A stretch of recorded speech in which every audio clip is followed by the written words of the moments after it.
Hello everyone, this is Nilesh Kumar Gupta and you are watching NG Physics Classes.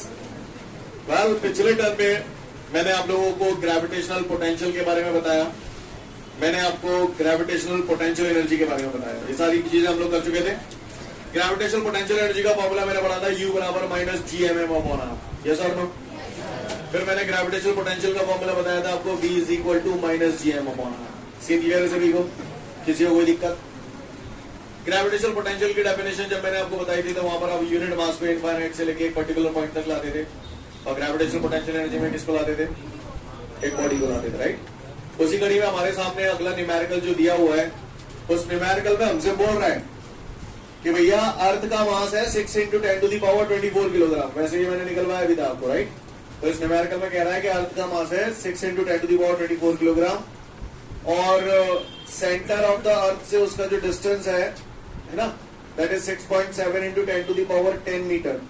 तो कह रहा है gravitational potential energy बताओ 100 kilogram के ऑब्जेक्ट की, यानी अर्थ के सरफेस, अर्थ के सेंटर से 6.7 into 10 to the power 10 metre की डिस्टेंस पे एक बॉडी रखी है जिसका मास है 100 किलोग्राम, राइट। तो वहां पर ग्रेविटेशनल पोटेंशियल एनर्जी कितनी होगी, और ग्रेविटेशनल पोटेंशियल का वैल्यू पूछ रहा है, और आपको जी की वैल्यू दे रहे हैं 6.7 into 10 to the power -11 newton metre square पर किलोग्राम स्क्वायर। क्वेश्चन समझ में आ रहा है सभी को? चलिए तो शुरुआत करते हैं हम लोग इसकी, गौर से देखिएगा। सबसे पहले मुझे निकालना है ग्रेविटेशनल पोटेंशियल एनर्जी, और कल मैंने ग्रेविटेशनल पोटेंशियल एनर्जी का फॉर्मूला पढ़ा था, याद है आप लोगों को? ग्रेविटेशनल पोटेंशियल एनर्जी का फॉर्मूला होता था U बराबर minus G M M upon R. Scene clear है भैया सभी को? चलो चमका वैसे, minus G, what is G? 6.7 into 10 to the power -11। Capital M कितना है अपने पास? 6 इंटू 10 टू दी पावर 24। समझ पा रहे हैं आप लोग? इंटू स्मॉल एम कितना है अपने पास? 100। 100 को बुरा न लगे 100 ही लिख दो। आर कितना है? 10 टू दी पावर 10। एग्री करते हैं आप लोग इस बात से? 6.7 से 6.7 कैंसिल कर दूं? बोलो भैया। अब आप थोड़ा सा देख लीजिएगा ध्यान से, 10 की पावर 10 है, ऊपर जाएगा -10 प्लस 24 कितना हो गया? प्लस के 14, प्लस के 14 और माइनस के 11, प्लस के 3, प्लस के 3, ये 100 है, 100 यानी 10 की पावर 2, तो कितना हो गया? 10 की पावर 5। तो फाइनली हमारे को क्या अचीव हो गया? -6 इंटू 10 टू दी पावर 5। आपने ग्रेविटेशनल पोटेंशियल एनर्जी निकाली है। एनर्जी काय में लगती है? जूल में। तो ये आंसर आ गया आपका, -6 into 10 to the power 5 joule. Scene clear है सभी को? आगे को परेशानी? अब मुझे निकालना है ग्रेविटेशनल पोटेंशियल। क्या निकालना है? क्या फॉर्मूला है? Minus G M upon. ऐसे तो आप लोग कर ही लोगे, कर लोगे कि नहीं कर पाओगे? कर लोगे। ये भी तरीका है एक करने का। मैं बताऊं दूसरा तरीका? हाँ, उससे आपको थोड़ा और आसान हो जाएगा। ये तरीका तो कॉमन है क्योंकि फॉर्मूला है, सीधा फॉर्मूला रखो, आंसर पाओ। ऐसे नहीं कर सकते आप, 100% करेक्ट है। बाकी का आपको याद है, आपने ग्रेविटेशनल पोटेंशियल का फॉर्मूला पढ़ा था, V बराबर W अपॉन एम। याद है? W upon M. Upon M तो मैंने ये लिख लिया, W वर्क है और वर्क को एनर्जी नहीं लिख सकता। याद है? ये बताया था नोट में कल फॉर्मूला। बोलो भैया। नहीं है बस, नहीं है आगे समझ। तो बस फिर का है, चमका दो।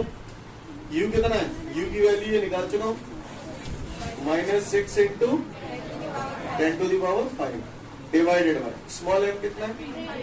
100। 100 है 10 टू कर दो, 10 का स्क्वायर 100 ही होता है। 10 की पावर 5 ऊपर है, 10 का स्क्वायर ऊपर जाएगा तो 10 की पावर -2 हो जाएगा। -2 प्लस 5 बोलोगे नहीं? क्लियर है?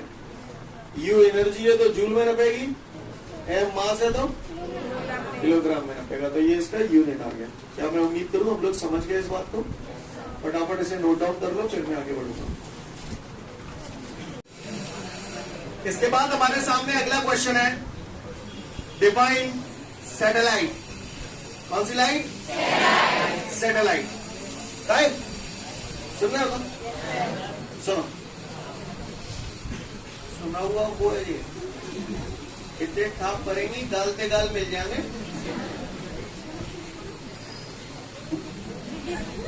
लुक एवरीवन,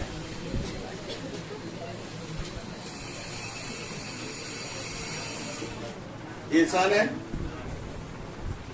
सन के चारों तरफ ये मैंने क्या बनाया है, क्या बनाया, क्या बोलते हैं इसे, ऑर्बिट। क्या बोलते हैं, क्या बोलते हैं इसे, ऑर्बिट। ये मैंने अर्थ बना दी। अर्थ सन के चारों तरफ घूम रही है, तो earth is the satellite of the sun. Clear? Satellite is a body which is revolving continuously in an orbit. Clear? Satellite is a body which is revolving continuously in an orbit. Clear? Comparatively much larger body. Satellite वो body होती है जो किसी दूसरी large body के चारों तरफ एक ऑर्बिट में घूमती है। सेम क्लियर है सबको? Clear? Satellite is a body which is continuously revolving in an orbit comparatively much larger body. Getting my point everyone? Same clear है? मून अर्थ के चारों तरफ चक्कर लगाता है, तो moon is the satellite of earth. Same clear है? Earth is the satellite of. ये सारे चीजें जो हमें इंसानों ने बनाई है क्या, नेचर से मिली है, इसीलिए इन सैटेलाइट्स को हम लोग बोलते हैं नेचुरल सैटेलाइट्स। सेम क्लियर है? और सैटेलाइट की डेफिनेशन आप लोगों को बल्ले पड़ती है। सैटेलाइट दो टाइप के होते हैं, नेचुरल सैटेलाइट और आर्टिफिशियल सैटेलाइट। एक चीज नेचुरल है तो दूसरी आर्टिफिशियल ही होती है। सही बोल रहा हूं ना? नेचुरल सैटेलाइट जो हमें नेचर से मिले, ये मैंने एग्जांपल दिया आपको। Clear? Earth is the satellite of sun, moon is the satellite of अर्थ।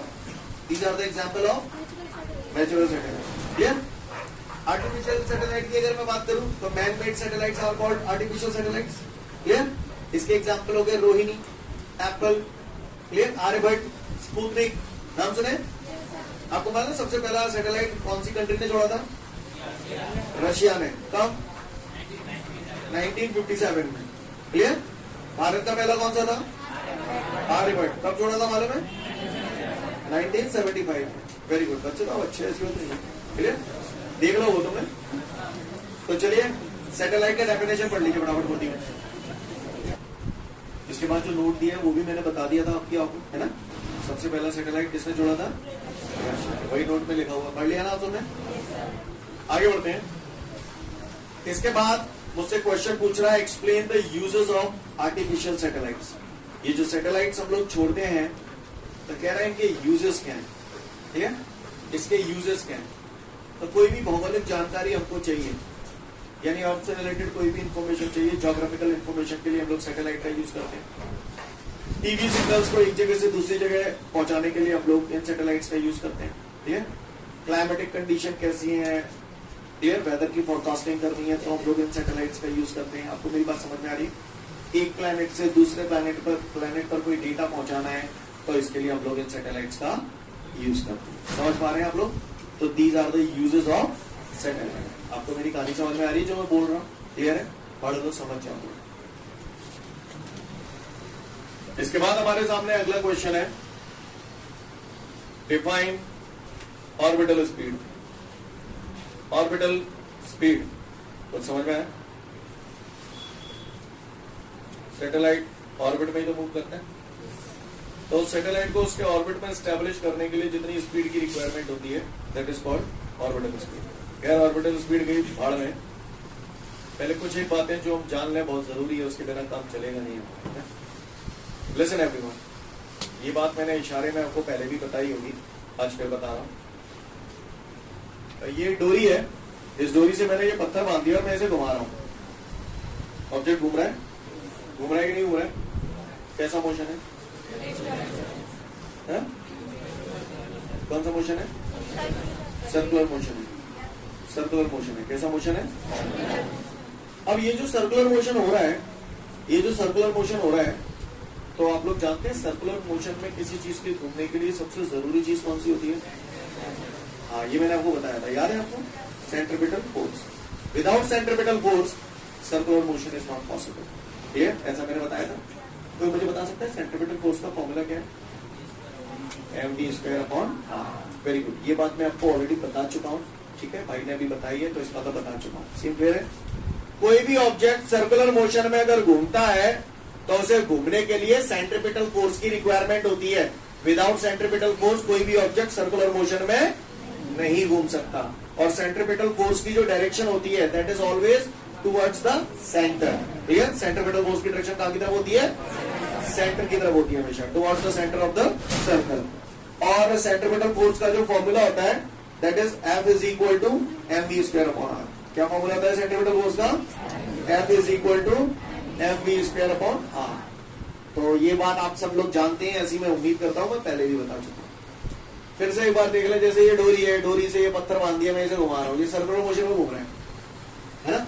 तो ये सर्कुलर मोशन में तभी घूम रहा है जब इस पत्थर में कहीं ना कहीं फोर्स लग रहा है सेंटर की तरफ, जैसे हम लोग सेंट्रीपिटल फोर्स बोलते हैं। अब मान लीजिए ये फोर्स लगा कौन रहा है? तो भैया हमने हाथ से पकड़ रखा है ना इसके एक छोर को, बोले भैया। तो ये हाथ कहीं ना कहीं इस पत्थर को अंदर की तरफ खींच रहा है, जिसकी वजह से ये लगातार घूम रहा है। अगर मैं अपने हाथ से इस डोरी को छोड़ दूंगा तो क्या ये लगातार घूम पाएगा? नहीं घूम पाएगा। यानी इसे घूमने के लिए सेंट्रीपिटल फोर्स कैसे मिल रहा है? हाथ से।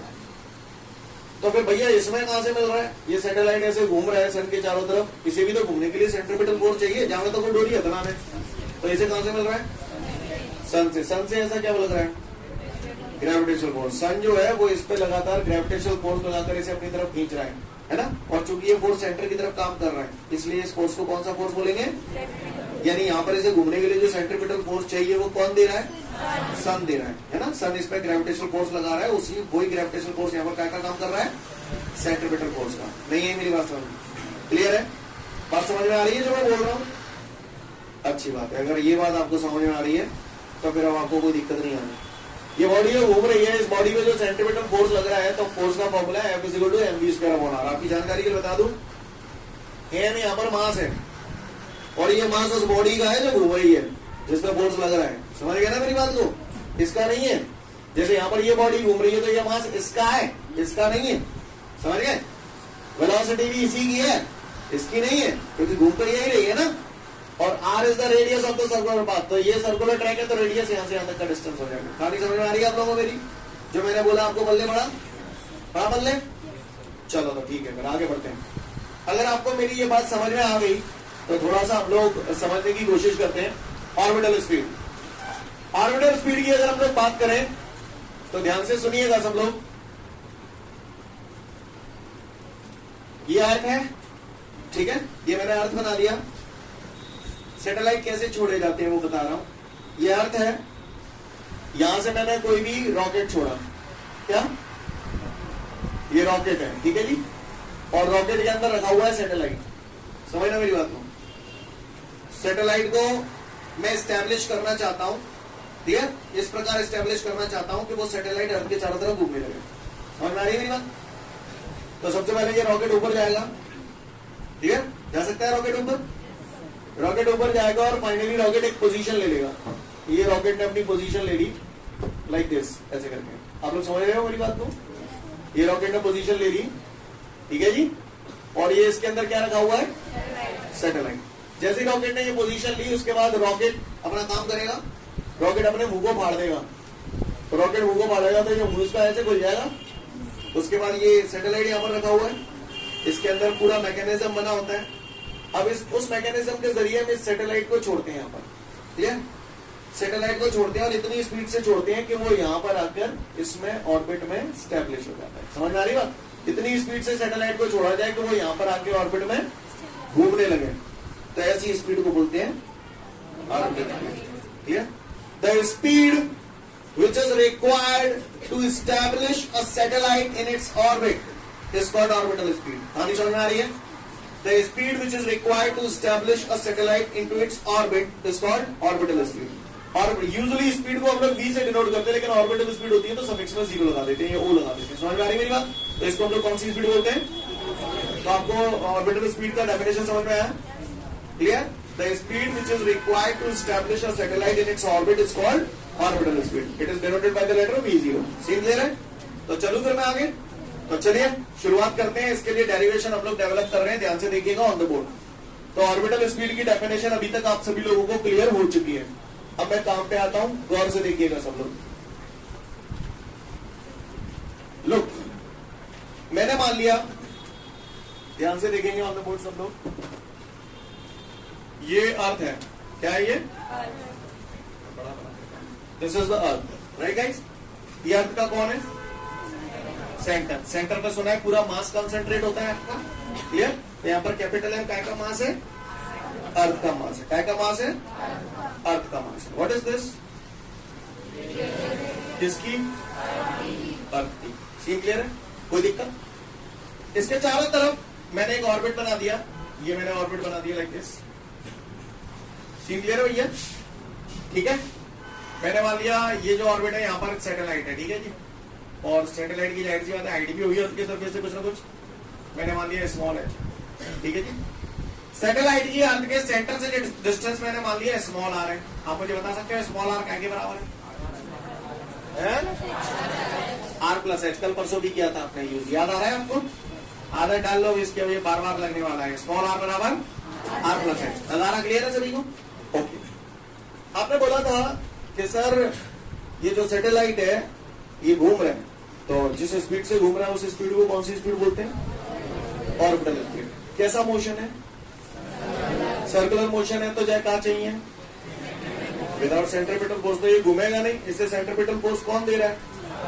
अर्थ दे रही है। अर्थ इस पे जो ग्रेविटेशनल फोर्स लगा रही है वही ग्रेविटेशनल फोर्स सेंट्रीपिटल फोर्स पे काम कर रहा है। यस और नो? अगर ये बात आपको समझ में आ गई है तो सब लोग गौर से देखेंगे, सब लोग गौर से देखेंगे। लुक, तो क्या लिखूं मैं यहाँ पर? यहाँ पर मुझे जो सेंट्रीपिटल फोर्स मिल रहा है वो काय से मिल रहा है? अर्थ से। अर्थ इस पे क्या लगा रही है? Gravitational force. आपको ये स्टेप समझ में आ गया क्या? पहले तो मुझे ये बताओ, अगर ये स्टेप आपको समझ में आ गया होगा तो अब आपको कहीं कोई दिक्कत नहीं है, और जो भी करना है आप नहीं करना। तैयार है? चलो आप बताओ भैया, सेंट्रीपिटल फोर्स का फॉर्मूला बताओ। mv square upon R. तो मैं ऐसे लिखूं, राइट? सीन क्लियर है? करपटी फूटेगी। अक्सर यही गलतियां करते हैं लोग। सेंट्रीपिटल फोर्स किस पे लगता है? सैटेलाइट पे। वो ऑब्जेक्ट जो घूम रहा है उसी पे तो लगता है सेंट्रीपिटल फोर्स, सेंटर की तरफ। तो भैया सेंट्रीपिटल फोर्स किस पे लग रहा है? इस पे या इस पे? इस पे लग रहा है, तो मास किसका लोगे? तो अर्थ के मास को कैपिटल एम से शो कर रहे हो, सैटेलाइट का मास क्या लिखूं? समझ में आई बात? गलती मैंने क्या की? एम।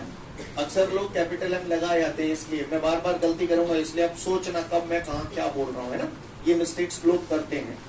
एम वी स्क्वायर, तो सैटेलाइट की स्पीड हो गई है ऑर्बिटल स्पीड, अपॉन आर। सही है? अब आपको समझ में आया स्मॉल आर क्यों? तभी मैंने स्टार्टिंग में ही बता दिया था M V square upon R में एम क्या है, आर क्या है। Clear? R radius of the circular path होता था। यहाँ पर ये सैटेलाइट इस सर्कुलर ट्रैक पे घूम रहा है, तो इसका रेडियस तो स्मॉल आर है ना। गलती समझ में आई? आप महान है। आओ, ग्रेविटेशनल फोर्स है कोई माइकल आज जो मुझे ग्रेविटेशनल फोर्स का फॉर्मूला बता दे? चैप्टर 8 जिस दिन शुरू किया था पहले दिन ही बताया था, जी m1 m2 upon r square. Clear है सभी को? तो भैया जी तो है वो जी, m1 कैपिटल M, m2 और इन दोनों के बीच का डिस्टेंस। तो बताना है मैंने सही लिखा है क्या? अच्छा, देख रहे हैं नोट्स में, देखो चालू कर दो, तुमने 70 है। क्लियर है? सही बोल रहा हूं मैं? समझ में आया? आर से स्क्वायर कट गया, बोलो। एम से एम मिट गया, तो B0 is equal to GM upon R. आगे आप ही बता दो क्या कर दूं? अंडर रूट लगा दो, स्क्वायर हटाऊंगा तो रूट आ जाएगा। आ जाएगा नहीं आएगा? नहीं आएगा, आ जाएगा ना। क्लियर है? कहा हो जी, कहा हो जी? ऑर्बिटल स्पीड क्या आ गया? ये क्या फॉर्मूला है? Under root GM upon R. जिन जिन में मैं डिब्बा लगा दूं तो वो टकाटक बिल्कुल याद, स्टार लगा दूं तो वो टकाटक याद रखना, वो सबसे ज्यादा यूज में आएंगे। देखते जा, पहले इधर देख लो, ये मेरा ऑर्बिटल स्पीड का रिलेशन आ गया, B0 is equal to under root GM upon R. बिल्कुल टकाटक याद होना चाहिए। अब आगे देखिए, आगे देखिए, अभी खत्म ना हो जेंग में बुरा लगता हो। मैंने समझ गए? क्योंकि स्मॉल आर बराबर आर प्लस एच। यहाँ पर मैं कुछ कहना चाहता हूँ आपसे, कहूँ यही कह देता हूँ, कह दो, कह ही देता हूँ मैं काम भाई। ये सैटेलाइट यहाँ है, देख पा रहे हो आप लोग सब लोग? इसकी सेंटर से डिस्टेंस कितनी है? Small R. अगर मैं बोलूं स्मॉल आर बढ़ जाए, तो मतलब क्या है? सैटेलाइट और ज्यादा ऊंचे चलोगे है? अगर स्मॉल आर बढ़ जाएगा यानी सैटेलाइट और ज्यादा हाइट पे जाएगा, तो आपको क्या लगता है ऑर्बिटल स्पीड के साथ क्या होगा? है? कम होगी या बढ़ेगी? कम होगी, क्योंकि इनवर्सली प्रोपोर्शनल है। आर बढ़ेगा तो ऑर्बिटल स्पीड कम हो जाएगी। नहीं है मेरी बात समझ में? यानी जितनी हाइट पे सैटेलाइट होगा उतना ही ऑर्बिटल स्पीड कम होगा। नहीं है बात, नहीं है बात। सीन क्लियर है? राहुल को परेशानी है बड़ू? और सैटेलाइट अगर हाइट कम करता जाऊं, आर कम करता जाऊं, बिगड़ जाएगी। चाहे आर कम कर लो चाहे एच कम कर लो, बात एक ही है। बोलो चलिए आगे। आगे देखिए, इसको ऐसे फोड़ सकते हो। कैसे फोड़ा समझ में आया? क्योंकि स्मॉल आर बराबर आर प्लस एच मुझे दिखाई दे रहा है, ये मैंने फोड़ दिया। आगे बढ़ जाऊं? आगे बढ़ रहा हूं, गौर से देखिएगा। अगर सैटेलाइट अर्थ के क्लोज है, अर्थ से बहुत ज्यादा हाइट पे नहीं, अभी सैटेलाइट अर्थ के सरफेस से एच हाइट पर है। अगर मैं बोल रहा हूं सैटेलाइट अर्थ से बहुत ज्यादा हाइट पे नहीं है ना? सैटेलाइट की जो हाइट है, सैटेलाइट अर्थ के बहुत क्लोज मूव कर रहा है, बहुत क्लोज मूव कर रहा है, तो हाइट ऑफ सैटेलाइट बहुत ज्यादा छोटी हो जाएगी अर्थ की रेडियस से। यस और नो? जो बोला समझ में है? एच लेस देन आर, इसका मतलब क्या हुआ? हाइट बहुत कम है। क्लियर है? अर्थ की रेडियस से कौन नेग्लिजिबल हो गया? एच। किया था अपन ने, रोज यही कर रहे हैं।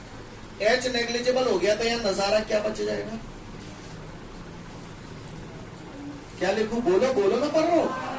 हाँ, एच हट गया क्योंकि एच बहुत ज्यादा छोटा होता है यहां से, और फिजिक्स में जो ज्यादा चीजें बहुत छोटी हो जाती हैं उसे नेग्लिजिबल कंसिडर कर। सीन समझ में? अगर ये बात आपको यहां तक समझ में आ गई है सभी को, तो आगे देखिए V0 is equal to under root upon R. अच्छा ध्यान रखना, अब जो बात जो भी हो रही है ना इसके बाद, वो तब हो रही है जब सैटेलाइट बहुत क्लोज है उनके साथ। समझ में आ रही है मेरी बात? याद है एक जमाना मैंने उस टाइम भी बोल दिया था आपको, ऐसा मैं करूंगा आगे। आज वो पहला दिन आ गया जब मैं कर रहा हूं। जी बराबर जी अपॉन आर स्क्वायर बताया था, तो इसे क्रॉस मल्टीप्लाई करके ऐसे नहीं लिख सकता। तब मैंने बोला था इसे ऐसे भी लिख सकते हैं, याद है आपको? तो जी एम की जगह जी आर स्क्वायर। का हो गया कोई परेशानी? आर से स्क्वायर काट दू? काट दू नहीं काट दू? ठीक, काट दिया। चलो आगे आगे बढ़ जाओ। तो हमारा रिलेशन आ गया V0 is equal to under root G R. किसी को कोई दिक्कत? हेलो लिसन एवरीवन, चलो कॉम्पिटिटिव एग्जाम की तैयारी कर रहे हैं। ऑर्बिटल स्पीड, सीधा दिमाग में सबसे पहला खटका ये आना चाहिए। आगे की कहानी तो फिर आप कर ही लोगे। सैटेलाइट अगर बहुत क्लोज होगा तो ये दोनों ही फॉर्मूले ट्रेंड में बहुत यूज में आते हैं। क्लियर है? समझ आ रही मेरी बात? क्लियर? ये कब लगेगा? When the satellite is very close to the earth surface, otherwise ये लगेगा। सीन क्लियर है? इधर देखो, V0 बराबर under root G R. Scene clear है सभी को? आगे देखिए, हम लोग ये जानते हैं कि जी की वैल्यू होती है 9.8 मीटर पर सेकेंड स्क्वायर। जानते हैं कि नहीं जानते? अब जब जानते हो तो मैं कहा लिख पे बना रहा हूं, मैं सीधा वैल्यू अप्लाई करना। अंडर रूट जी की जगह क्या चटका दूं? 9.8। Radius of the 6.4 into 10 to the power 6।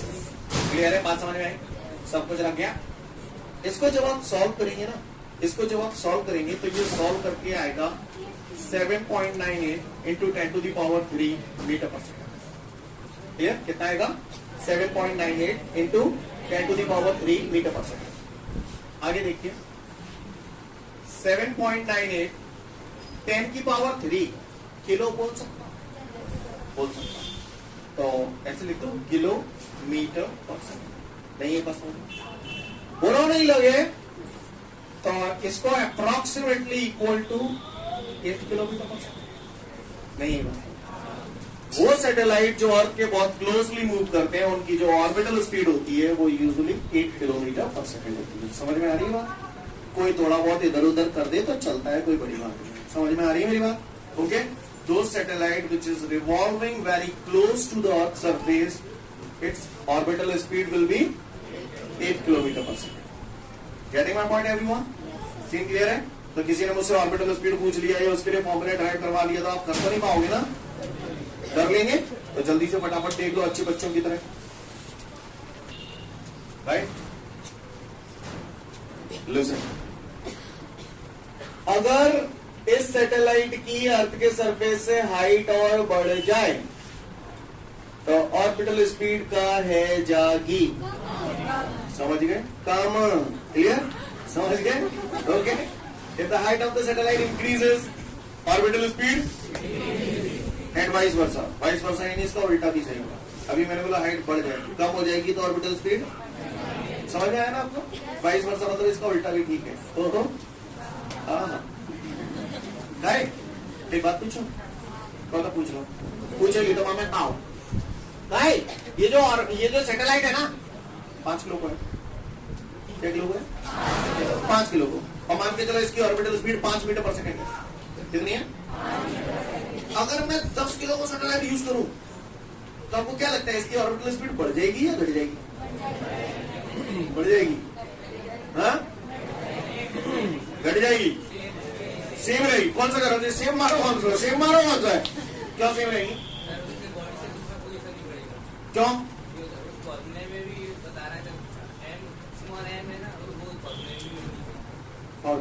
Very good. बाकी के लिए जनवरी कर चले याद है। लिसन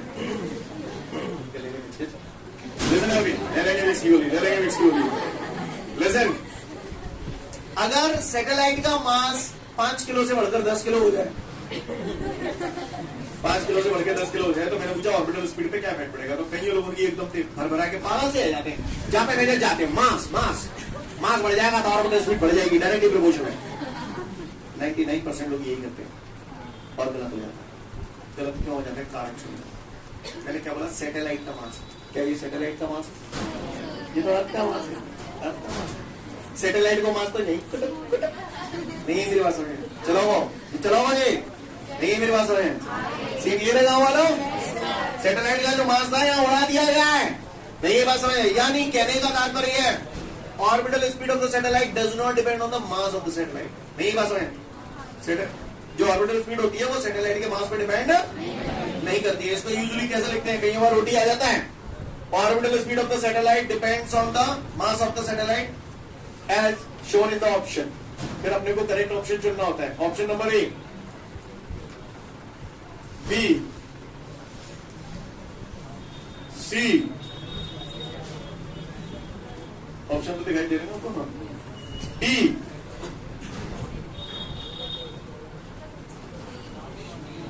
तो D is the right answer. N पे पावर 0 बन रहा है, बताइए ना कहीं जामे व्यस्त है जाते नहीं मेरी बात मेरे जैसे ही लगा। तो क्लियर है ना? तो which is the right answer? ये तो मैंने बता दिया। क्लियर है? समझ गया ना क्या बोल रहे हैं इसे? एम पे पावर 0 का मतलब एम नहीं है। Got it guys? तो इसके बाद एक नोट किया, फटाफट पढ़ लो फिर आगे बोलूंगा। इसके बाद हमारे सामने अगला क्वेश्चन है, define period of revolution. Define period of revolution. Period of revolution कुछ और नहीं होता है, टाइम पीरियड। टाइम पीरियड याद है? Time taken to complete one round is called time period. Clear? ये बार बार आएगा आपकी जिंदगी में ध्यान रखना। यानी इसका मतलब ये हुआ, ये जो सैटेलाइट है अपना एक पूरा चक्कर करने में जितना समय लगता है उसे हम लोग बोलते हैं टाइम पीरियड या पीरियड ऑफ रिवॉल्यूशन। नहीं मेरी बात समझ में आई? Clear? Time taken to complete one revolution is called period of revolution. समझ में आई बात? अब जो भी करना है आपने करना है, पढ़े लिखे बच्चे हो, समझदार बच्चे हो। स्पीड इज इक्वल टू, फिर भी बता दे हो, टाइम में डाल लिया हो तो स्पीड नीचे आ जाओ। तो time is equal to distance upon, ये जो लाइन में लिख रहा हूं ना, time is equal to distance upon speed, या आप नहीं भी लिखेंगे तो चलेगा, कोई इश्यू नहीं है। बस क्वेश्चन को थोड़ा आसान करने के लिए मैंने लिखा है। क्लियर? अब आप सोच समझ के जवाब देना। टी टाइम है, टाइम मैंने कैपिटल टी रख दिया, यानी टाइम पीरियड की बात कर रहा हूँ। एक स्पेसिफिक टाइम रख दिया, एक चक्कर का टाइम रख दिया। अब आप बताओ, टाइम अगर एक चक्कर का रख रहा हूं तो डिस्टेंस भी तो एक चक्कर की रखूंगा। एक चक्कर में कितना distance? 2 pi R, circumference of the circle. बोलो भैया। ठीक है। स्पीड, तो भैया ये कितनी स्पीड से घूम रहा है? ऑर्बिटल स्पीड से घूम रहा है। कहा लगता था भैया, नहीं मेरे कहा लगता था। क्लियर है? तो अब देखकर चलाओ आप। अब मैं कचू क्या हूँ नहीं, तुम कचू कहीं हो, ठीक है। Under root G M orbital speed को फॉर्मूला पढ़ो तो बाद ये कहीं तो फैल जाने देंगे। अब ठीक है, अंडर रूट जी एम कौन आप जब आ रहे ऊपर पहुंचा तो जान ना लिख सका नहीं, मेरी बात मेरे समझ ही नहीं आई का है, समझ गए? सोच लो, सोच लगी ध्यान से सोचो, सोचो। टी बराबर 2 पाई काय आर है, आर को अगर मैं अंडर रूट के अंदर लेना चाहूंगा तो कैसे लेऊंगा? Are square. आप महान हैं, आप धन्य बच्चे हैं। आर तो ये बताइए जे आर अंदर और चलो जाओ तो आर स्क्वायर है जाएगी अपॉन, तो टी बराबर क्या ये लाला रे नहीं है मेरी बात समझ में। तो टी बराबर 2 pi under root R cube upon G M. Scene clear है? ये मेन रिलेशन है, ये याद रखना। सुनते जाइए, सुनते जाइए। यहां तक क्लियर है? आगे बढ़ रहा हूं, गौर से देखिएगा। अब बताओ टी बराबर 2 पाई जे समझ में आओगे क्या नहीं आओ है? आ गया? बताओ अगर height of the satellite increases time period है इंक्रीजेस, क्योंकि डायरेक्टली प्रोपोर्शनल नहीं है बस। आगे बढ़ो और देखो, देखिए लाला रे। फिर वो if satellite is very close to the earth surface, यानी height of the satellite is very much lesser than radius. बताओ ये क्या करते हो? जाओ ये चढ़ जाओ तो न जा रहा हो, ऐसा रह जाओ नहीं हो रहा लोग तो समझ गए ना। वैसे तो ये कहानी होगी, लेकिन सैटेलाइट बहुत क्लोज है ना, कहानी ये वाली हो गई है ना। देखते जाइएगा। टी बराबर 2 पाई, कोई मुझे बता सकता है ये मैंने किस आधार पर रख दिया? समझ गए ना? इधर लिख रहा हूं जी बराबर आर ही बताइए थी G M upon R square, तो जी एम बराबर नहीं कर रहा हूं ना, क्लियर है सभी को? आर स्क्वायर से क्यूब कट जाएगा, कट जाएगा नहीं कट जाएगा? तो ये आ गया हमारा आर अपॉन। ध्यान दीजिएगा, ये जनरल फॉर्मूला है और ये फॉर्मूला कब अप्लाई होगा? When the satellite is very close to the earth surface. आयो खत्म नहीं हुआ? अभी कोई खत्म नहीं हुआ? टी बराबर 2 पाई, रेडियस ऑफ द अर्थ आप जानते हो 6.4 इंटू 10⁻⁶। जी की वैल्यू आप लोग जानते हो? जानते नहीं जानते? क्लियर है? इस पूरी कथा को जब आप सॉल्व करेंगे तो ये आ जाएगा 84.4 मिनट। इसका मतलब ये हुआ कि अगर सैटेलाइट अर्थ के बहुत क्लोज है तो वो पूरा एक चक्कर लगाने में कितना टाइम लेगा? 84.4 मिनट। सीन क्लियर है? देख लो फटाफट समझ जाओगे पूरा। इस फॉर्मूले में बेबी मास ऑफ द सैटेलाइट आ रहा है, तो इसका मतलब ये हुआ कि सैटेलाइट का जो टाइम पीरियड होता है that does not depend on the mass of the satellite. It depends only on the height. Kangri दी नहीं वो तो height of the satellite. Single है? समझ आई बात? वही इसके बाद नोट में लिखी हुई है, पढ़ लो जरा। Okay, thank you everyone. Have a great day to all of you guys. Jai Hind.